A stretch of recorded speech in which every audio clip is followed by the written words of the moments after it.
Hello, everybody. My name is Stratnos, and we have the entire Wowhead interview with Ian Hazakostas and Morgan Day. I'm going to take a look at all of the answers here, except for the Mythic Plus ones, because those were covered in a video that came out yesterday, which there'll be a little linky thing to up in the top right if you want to go and watch that. So let's start with the raid. We have the first question: what is the goal of private auras in War Within? Do you think the macro solution is a good solution for players to work around them? Ian said, we developed this new tool, private auras, in Dragonflight as part of our efforts of working towards our philosophical goal of wanting to limit the computational power of add-ons and re-establish more room in encounters for players to coordinate and communicate, and to allow us to give them more time to react and process mechanics, as opposed to unavoidably having to tune around a world where when add-ons can solve a problem for players, we know at heroic and mythic difficulty, players will rely on add-ons to do that. So private auras were this new tool that we developed to put certain buffs and debuffs out of reach of the add-ons. Through using that tool, and we've been guided by feedback from the community, we've determined what it's good at and what it's not so good at. And I think there are plenty of applications of private auras over the last couple of tiers that were pretty innocuous. They're just debuffs that require an immediate reaction from players that you're handling on your own, or a couple of people are running out of the raid with something that people just watch for and handle accordingly. So examples of this would be like Firestorm or Blaze on Fire being private auras. It does largely fit that bill of being pretty innocuous. However, I'm not sure that actually means that these mechanics being made private auras becoming not affected, basically, doesn't really mean that there's actually been any more room reclaimed in the design space, right?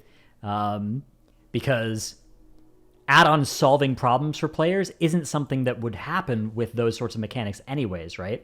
If you have a mechanic like Blaze, when that's a private aura, you see it on your private aura frame, and it pops up, but you also can just see it on the lines on the screen. If that was not a private aura, the only difference would be you could maybe have like your character say "Blaze on me!" ! But would that even be good? That would probably be more visual clutter than it'd be worth. Like I think there's a decent chance that mechanic would look exactly the same. Mechanics, on the other hand, where add-ons are needed to solve them, such as Jailer Bombs back in Sepulchre, turning that into a private aura would just turn it into a macro mechanic, such as Firebound, Flamebound on Mythic Fireack, Volcanic Heart on Mythic Echo of Neltharion.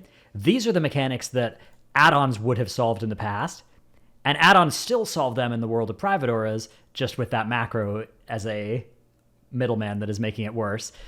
So I agree with this statement here about there are a lot of cases where private auras were used where they're pretty innocuous, but the problem is that those were mechanics that already wouldn't have been solved with weak auras. Anyways, what we've seen, though, is that when we try to use private auras to apply to raid-wide coordination mechanics, where the entire raid needs to solve a problem together, and the rewards are more significant, players will find cumbersome workarounds involving creating manual macros that they could then communicate that information to the add-ons that would solve the problem for them. When the advantage of doing it is great enough, people will do that anyways.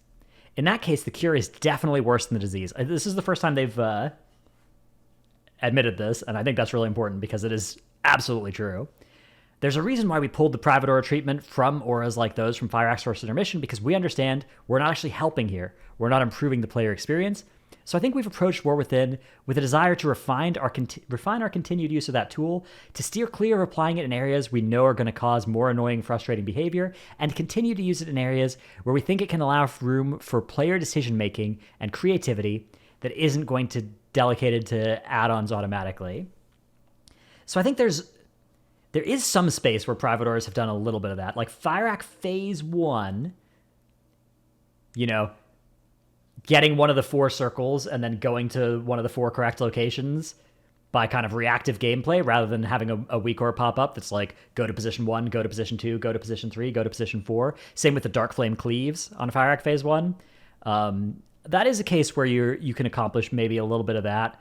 And maybe if private auras are relegated to only interacting with those sorts of mechanics, I think that would work out okay. I think the other thing they could do is they could actually increase the war on the macros and try and solve that, play the game of whack-a-mole against players, against every mechanism by which we evade the private aura restriction. But there's a lot of danger there, because ultimately that would probably mean restricting a lot of functionality that gets used for a lot of good stuff in raid situations. So I think that it's good that they're not trying to do that.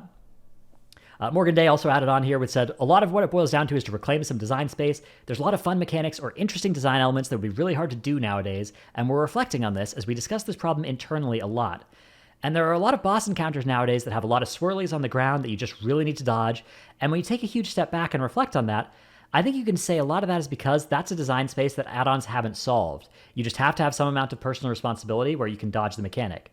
That's become more of a baseline, where if you step back and look at older bosses, that was almost like an archetype. Like a patchwork was an archetype, a dodge lots of swirls used to be an archetype.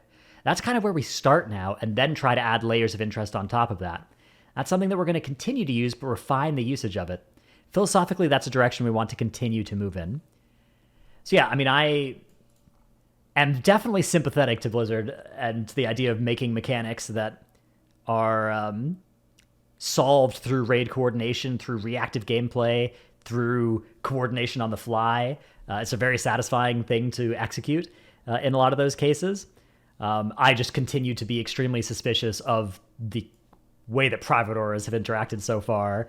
I think that it's a technology that has had a good goal and has had catastrophic effects on average when implemented in the 2 raid tiers that it's been in. So I guess I'm glad that they've identified that the cure there was worse than the disease on these macros. I think that, if they're looking to avoid macro fights with private auras, that's going to be really nice. And hopefully they succeed at these things they're trying, because ultimately it would be great if there was more space for mechanics they could add into raids where, they were just fun to execute, hard to execute, and don't get outsourced to weak auras doing it for you. And of course, that is that's just a really hard problem to solve. So I don't think they've solved it yet, but I understand why they would keep trying. Mythic Amirdrassil was probably one of the hardest raids ever created in WoW. Many players felt that the raid was tuned for the race to world first, but never nerfed to reasonable levels for the majority of the player base. How does the team feel about Mythic Amirdrassil's difficulty and all the one-shot group mechanics that ended up in the raid? Ian said, looking back on Amirdrassil, there are a couple of misses there. We can all agree the spike in difficulty going from Smolderon to Tindral was too great, and that's true in basically all versions of the raid.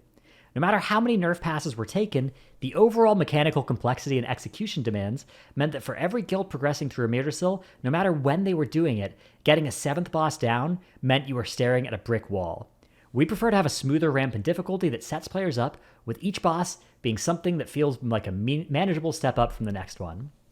I think this is true, and I've said this a lot about Tindral, but Tindral certainly had a difficulty problem that was potentially related to, it was very cool for guilds that could challenge the pre-nerf versions of that fight, but for guilds that couldn't, they reached the boss before it got nerfed to be doable for them, and that was a big problem. I think that they're definitely correct here as well, that it's a difficulty curve issue. Like, in a lot of ways, it would have been better if bosses 4, 5, and 6 had a little bit of a higher difficulty to them, so that guilds that would never have a chance of killing Tindral before any given nerf wouldn't reach that boss until it had received that nerf. Now, of course, part of that also is a faster nerf cadence, and that's in this next paragraph, it looks like. The other piece of that is timing of the nerfs. The reality is, it's no secret that across the Mythic player base, you're looking at the range from Race World First competitors to mere Hall of Fame guilds, to those who are getting cutting edge in the middle of the season, to those who are squeaking in under the wire at the end of the season. There is an incredible range of coordination and skill, frankly, in the game, and we're trying to deliver a satisfying progression experience for all those groups. I mean, this is very true. The gap between Race to World First raiders and Race to World Last raiders it's a chasm. It's a monumental. Even the gap between Race to World First competitors and my guild, World 16th, is massive. The gap between us and, World 60, World 80, World 100, where we used to be. Like, I know how much better we've gotten since then, and the game as a whole as well is getting better. But that gap is still monumental as well. And the gap between 100 and 1,000 is huge as well. So it's a very difficult thing. I agree with this for sure. Some amount of nerfing is going to be required to achieve that. That's something the WoW team has done with our raids for as long as WoW has existed. You can go back to Black Temple and Illidan, more accessible 17 years ago. But we probably could have been more aggressive with a couple of them and dropped them a bit sooner.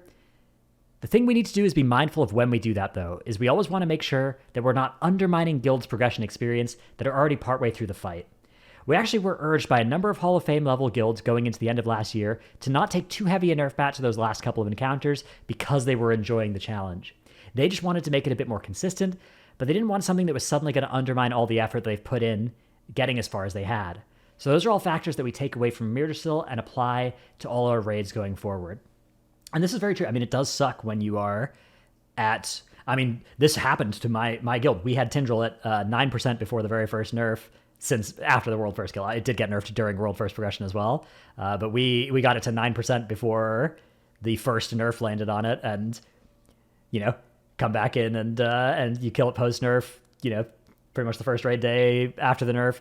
That was one of the smaller nerfs that Tindril ended up receiving over the course of its lifetime. But it was still, you know, one of those things where you're kind of kicking yourself. You're like, we know we could have done this, right? Like we got through phase 2 with 3-second seeds with everybody alive multiple times, right? Like we know we could have done it, and that it sucks to miss that kill. But it also sucks even if you hadn't done that, even if you were getting close, right? If you were a guild that was at 50%, but you knew you could do it and you just didn't have enough time to do it before the nerf comes in, you're just not raiding enough to get through there, right? It's not even a case of like, man, I wish we played better so we could nerf it. It's just a case of like, man, we raid, you know, 10 hours a week. Like we're never gonna get this boss done pre-nerf, even though we've got the skill to do it. That's also a bad feeling, again, especially if you can get to halfway through the fight before the nerf does land. So I do think that is a downside. I think that downside is much smaller than the downside of guild pulling a boss that they're never going to be able to kill, which was, I think that was more of an issue with Tindril. So Hall of Fame level guilds, I think that, you know, once the Hall of Fame closed, basically, there should have been a much bigger nerf pass, would have accomplished both of those goals. And Morgan again added, ultimately with Tindril, it reminds me of Tumas Argaris, where Fallen Avatar almost felt like an end boss in itself. I think there were probably some of those really big swings we took later on. We could have moved up where we might have made those adjustments, like the double soak. The end point of where we got was really good for the broader audience, but timing-wise, we could have looked at where that landed. I think that's fair. The other thing I think about Tindril is that the fire beams, those shouldn't have one-shot you once it was deeper into, like, I mean, I know that obviously it's like a big beam of fire, it's a mythic penultimate boss, but there's so much going on in that fight. I think I think those should have been, you know, they should have done like 600k to you every second you were in them or something. Like, you shouldn't have stood in them, but I don't think those should have one shot. I think there are too many mechanics that they, like, I think one of the best parts about Rashok, for instance, was that Rashok one shot you with a bunch of stuff if you were progging it in the first few weeks. And then later on with gear and also with just like 15% nerfs to the damage of some stuff, it didn't one-shot you anymore. You got hit by a lava wave, you didn't get one-shot anymore. And that, I think, is a really good, you know, making those mechanics one-shots for the start, but they're one-shots by a little bit, and then turning them into things that almost one-shot you is really, really good. I think that's something they should do with those sorts of mechanics, like lava waves, like Tindril lasers. I think that would be really good. Many guilds reached maximum item level due to the upgrade system before getting to the final boss, and thus there was no power to be gained to overgear bosses, making farm very difficult and on the level of progression outside of nerfs. Are there any plans to adjust this to allow guilds to significantly overgear bosses further in the season? I like this question. I think that being able to have farm be easier than progression is something that is very nice for the health of the game, for letting people bring in their ults, for letting you bring in people who are on the bench without having to re-progress bosses. And it's also just nice as well if guilds in general are reaching the end boss with upgrades still to make on their character, because then they can make those upgrades if they don't kill it in any given week, right? You come back next week stronger. Whereas I think a lot of guilds that were on Fire Act Tindril this tier, in a lot of cases, if you were a mid-tier cutting-edge guild, a low-tier cutting-edge guild, you weren't actually getting stronger week over week. It was only if the boss got nerfed that you got easier, and I think that's bad. So Ian said, item level progression is something we want to continue to talk about. We continue to talk about a ton. It's important that people across all playstyles feel like they have meaningful rewards and forward progress available to their characters. We don't want to string that out too much so that it feels like rewards are few and far between early on. But at the same time, I think there needs to be meaningful goals to pursue for as long as the season runs for more players. That's something that we're still working on, though I think it's more mid to late expansion problem. I think the first season of the new expansion kind of always has a pretty significant gearing curve to it, because everyone's going to be starting with pre-raid dungeon gear Everything's an upgrade. Every epic item you see from any source early on is an upgrade. So I think there's a lot of room for guilds to continue to grow and power item-wise. I think that's somewhat true, although, you get pretty much full hero track gear across the board out of M+, in regardless of what the season is in the first few days if you are playing, Demon Hours, which a lot of people, even in non-top guilds for the very first season of an expansion, that is the one they're most likely to play the most demonic hours for. So I think this is a little bit less true than once the actual Mythic Plus is out. It's definitely true for that very first day when you're coming in with your Cobalt Assembly ring and stuff, and your Obsidian Citadel purples and everything else is blue on your character. At the same time, we recognize that raid progression itself has kind of a life, an arc of its own, apart from the rest of the game. We do want to make sure there are ways for raid groups that are progressing over the course of a season to feel like it's not just Blizzard nerfing the content to bring it within reach, but they are gaining power. 100%. That would be way better. There are a couple of ideas we're exploring in that space, one of which we hope to roll out with the first season of War Within. I think that's great, yeah. I mean, Blizzard nerfing the bosses is good, but if you can get that same effect without people feeling like the boss got nerfed, right? Which some seasons they accomplish that, right? Like you think about N'Zoth. If you killed N'Zoth week 5, like my guild did, that week we actually got a pretty big power spike because we got a cloak corruption resistance upgrade, and that was a really big power spike actually on the cloak. But if you killed that on week 30 of that season, which seasons did used to kind of, that season went pretty long, you had like 700 zillion corruption resistance on your cloak, and N'Zoth was just so much easier. It did get nerfed as well, but it automatically got nerfed by you getting more powerful. But that didn't feel like Blizzard nerfing it, right? You didn't come in the next week with your cloak being better, with a couple percent more power, and be like, damn, I was robbed of this opportunity to kill it the way that I was last week, which you would have if N'Zoth had been nerfed in its health by the same amount. That would have had that feeling. So 100%, that is a better way to do it, right? Doing nothing is the worst option. Nerfing the bosses is good. Nerfing the bosses with a cool in-game system that doesn't feel like the bosses are getting nerfed and instead is your players getting more powerful is the best answer there. Although it does create some problems for M+. In M+, I think it does kind of suck if you just sort of know, like, okay, I'm going to have 30 more corruption resistance if I push in a month versus pushing now. Like that's kind of an icky feeling. So maybe some elegant solution might exist that can get you the best of both worlds. And they do say here, recognize raid progression itself has kind of a life. So they could maybe make a system that, I mean, they have had this before. There was Hellscream's Warsong in ICC that I think sort of accomplished this. Could be a way of doing that and without touching M+. Morgan Day said there was recently a really fantastic forum post a few months back from pretty prolific Mythic guild. I think this is the Nascent or Nascent. I don't know. I think it's pronounced Nascent, but everybody that talks about that guild pronounces it Nascent. So either way, their guild leader made this really great forum post. We ended up talking about that post at length, but a major part being the feeling of progression. And like Ian mentioned, ultimately, we want items to be the thing that is nerfing the raid over time. Great. But as we discussed, especially when it comes to Mythic raids, there's just multiple audiences. I think I could argue there's probably 3 different audiences that are experiencing the Mythic raid at different times. When they get to those bosses can depend on what the tuning for them to have a greater experience should look like. Ian alluded to it a bit, but I'll talk about it a little more right now. We're discussing introducing a system that has similar vibes to Reorigination Array back in Old Year. Okay, yeah, this also basically was similar to Hellscream's Warsong. The first rated tier of BFA, except we'll be leveraging the quest system. It'll buff players over time. Right now, we're looking at the buff capping out at about 20% increased player power while you're within the raid, instead of also applying to M+. Like I said, this is a really important part of a system like this. And that will also apply to your warband. That'll be cool. That'll be something that if you come in later with your alts, you can have that extra player power across everyone in your account for that content. Depending on how that's received and how well that achieves our goals, we'll look to expand that system or try to tie it more closely with our itemization system. There's a lot of ways we could expand that itemization, but we wanted to do something for War Within. I assume he means like for War Within Season 1.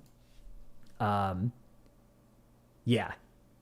That is really good. That's really, really good. 20% increased player power. That might sound like a lot, but honestly, like going up to 20% over the course of a season, Hellscream's Warsong went up more than that, and Reorigination Array I think did less. Corruption Resistance I think did more. Yeah, 20%, that's probably about right. Like over the course of a season, so over every week you gain 2% for 10 weeks, then you're at 20%.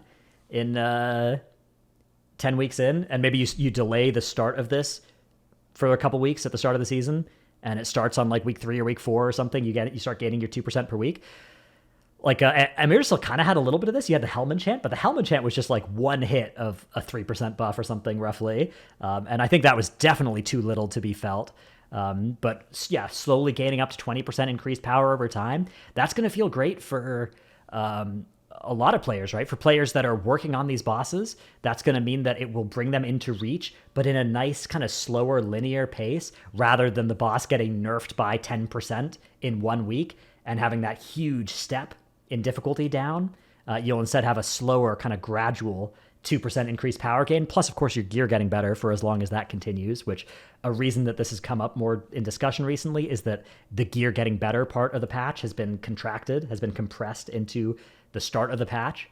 But yeah, I think this is really good. If anything, 20% sounds, if you told me that you were adding the system and you told me I had to pick the percent, I think I would probably say 20%. I would maybe say like 30% even, maybe even a little bit more, but 20 is a lot. Yeah, this is, I think, a really good starting point here for a system like this. So very excited to see this. This will be great for farm, for guilds, for any guild that kills before the power is all the way ramped up. This will help them during farm. For any guild that doesn't kill before this power up, that this will help them kill it. It's good for everybody, unless you really wanted to kill the raid on the harder versions. But you got to just either get good, kill it sooner, raid more, kill it sooner.